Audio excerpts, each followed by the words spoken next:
gotten a job or not, do you stay with them for a time, or how does that work? Absolutely. So we have a 2-year follow-up with every particular, with every participant. So we do. Wait, let me stop you there for a second. So for 2 years, how consistently in that 2 years are you in touch with them? We reach out to them. Well, we ask them to keep in touch with us. So we get emails and phone numbers for everybody who comes to our program. Right. As I said, we will send out information to all our participants about job fairs, about job opportunities.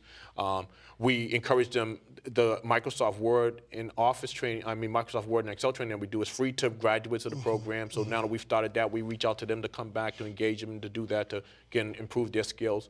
And we reach out to them on a yearly basis to see how they're doing, to update our database, to see if they need any services. And we always encourage them. They can come in at any time and use our computers and use the services we have to offer during that. But once they become a member of Strive, they're a member for life. But we do a 2-year follow-up on every participant.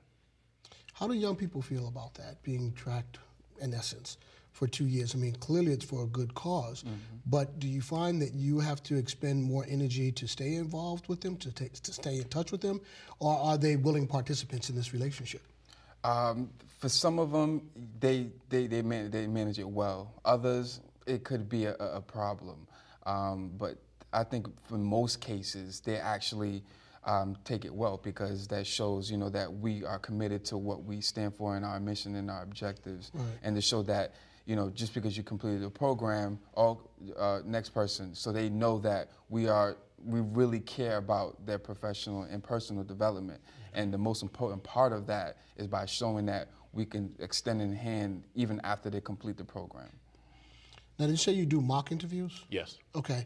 So do you actually do the mock interviews with real companies, or do you do the mock interviews with your staff? And the reason I ask is we have a females program at the jail called Crew. And what they do, they actually bring in real employers, but they have mock interviews, so that my population can just really get a sense and a feel of what it would really be like sitting in front of a real employer. How do you do your mock interviews? So we do both. So our first interview is done with the trainers. The trainers sit with the participants and go through mock interviews with them. Then we bring in 2 outside people who do mock interviews. One is a longtime employer, and one is the human resources professional who comes in and does interviews with them. So they actually will do, in a sense, 3 series of mock interviews during the 5 weeks that they're with us. Now, can you talk to me about success rates? Do you have any quantifiable data that talks about the fact that Strive is making a difference? So what we measure is we look at how many placements we make. So our goal every year is to place 250 people. Okay. To this point, in October, we've placed 232 people in jobs. Already, nice. So we'll meet it and exceed our goal. We also we have about a 70% retention rate. So those that we place in jobs, we maintain their jobs, and we do follow-ups on that. We call them and see how the job is going, and if we call somebody and they don't have a job, we then encourage them to come back in to us so we can help them get another one. So when you talk about a hard-to-employ cohort, what types of jobs, what types of employers, what type of agencies are you working with? So we're working the gamut. We get people who get jobs in the construction field, in hospitality, in restaurant service, in hospitals, right? Again, depending on their background and their query, right? We have participants. We average, I think, on $11, almost $12 an hour. The average wage, but we have people that make it $19, $20 an hour right out of the program. So, Marshall, have you had any young folks that you've worked with that may have been in the life, what I mean by that, on the wrong side of the law, that would bring in, they brought in $1,000 a day, maybe $1,000 an hour, but for whatever reason they were formerly incarcerated, or they just want a life change, going from, although there's a lot of danger inherent in making that $1,000 a day, going to a job that's really more modest in nature, but it eliminates all of the ills and the evils that come with that. Have you encountered any people of that mindset and had to really work with them to just say, look, this is a better way to comport yourself and lead your life? I haven't encountered anyone. Have you, Kevin? Have you come across any cases where folks have been making a lot of money and then, this is a different sort of thing that they're doing, although more productive in nature? How do you work with that individual to get them to really embrace what it is that they're doing now, or are they just under their own steam, under their own volition, ready for the change? Well, most of them are. I would say that most of our participants are ready to make a change. But we do have those participants, and again, it's probably more on the adult side so far than the juvenile side, where we see those that have been in the game, right, that have been making the fast and easy money, right? But a lot of them have been burned, right? They've picked up quarries, right? They have had lost family members, right, to violence or to just the lifestyle, right? So at this point, you know, and we do lose a few that decide that that's a better life for them right now, and they're not ready to do what we have to offer for them yet. But for the most part, they've had enough of the lifestyle that they're ready to make a change. What's the average age of your, aside from the youth component, what's the average age of your cohorts? Our cohorts average probably about 35 is probably our average Oh, okay. age. Yeah. So you're talking about an adult who is ready, Yes. particularly if they have kids, you know, to get that job, hold on to that job. Let me ask you, do you work with the immigrant population? Yes, we do. But one of the limitations we have is they have to be able to speak and write English, because we don't have any translation services available. So that has been a difficult. We have had individuals that come in, but if they can speak enough conversational English and write English, which we've had, then we can work with them.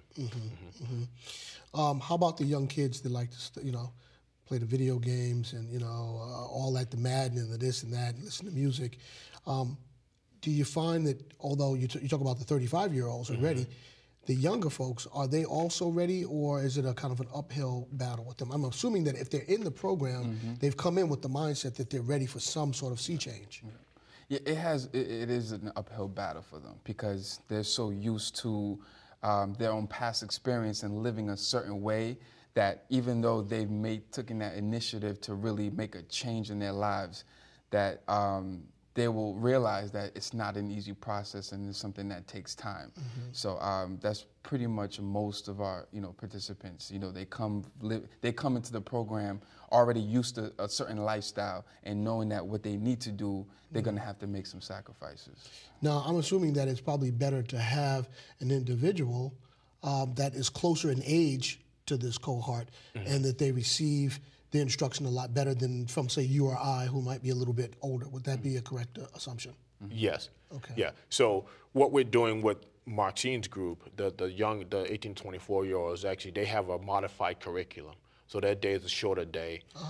Okay. And we provide other activities like the mentoring piece. So they're a separate group for mentoring and so things like that. So they're not always in the population, but we try to keep them closer together and do activities geared specifically for them. So how did you come to your position working with Strive? Were you a former cohort member, or did you come through a whole different kind of entree? So Strive for the Future actually contracted with a mentoring organization that I was working for, and prior to becoming a employee of Strive. And I was one of those mentors providing those mentoring services. As we stated that, you know, we paired them with a mentor every week. So I was the mentor there, and I did about 2 or 3 workshops with Strive, and then I was offered a job. Oh, I think that, you know, in my business they call that pirating. Actually, we did it with the full blessings of the... I'm just giving you a hard way to go. Listen, I'm sorry. That's all right. Tell the folks out there how they get in touch if they want more information about Strive and what you do. So we have a website. You can reach us at bostonstrive.org, www.bostonstrive.org. Also, our phone number is 617-825-1800. We're located in the Carbon Square section of Dorchester, so it's easy to get to, easily accessible from the Ashmont T station and buses in the bus line. So it's a Monday through Friday, or do you also do weekend workouts? Monday through Friday. Monday through Friday. Okay. Yes. Okay. Well, look, guys, you know, we can't say enough about how important it is to be employed, how important it is to have that job. A lot of folks, I mean, that's just a source of, you know, esteem, you know, and you got to pay your bills, you got to take care of your family, and so what you're doing out there is just yeoman's work. It's tough work, definitely, but it's work that's needed, you know, and so particularly from my perch being the sheriff, you know, seeing guys that will cycle out, and I'm glad that you have a component that deals with ex-offenders, because in the absence of housing, employment, healthcare, guys and ladies, and I say guys mostly because we have such a larger male population, recidivate, you know, and so coming out, and I'm sure we've worked with some of the same people, you know, either before or after, and so I applaud your efforts, you know, and I ask you to stay there and keep doing that because, you know, we really have to get these folks not only back to work, but back home. Yes. You know, particularly these 35-year-olds and the like, you know, their kids are looking up to them, you know, and their wives or their husbands are expecting them to be able to carry that weight. So thanks a lot. Really appreciate it. Thank you very much. Okay. Much success to you. Thank you. All right, folks, that's the show for today. It's been awesome. I want to thank you for tuning in. We'll be back again next week. So until then, you take care of yourself. Peace.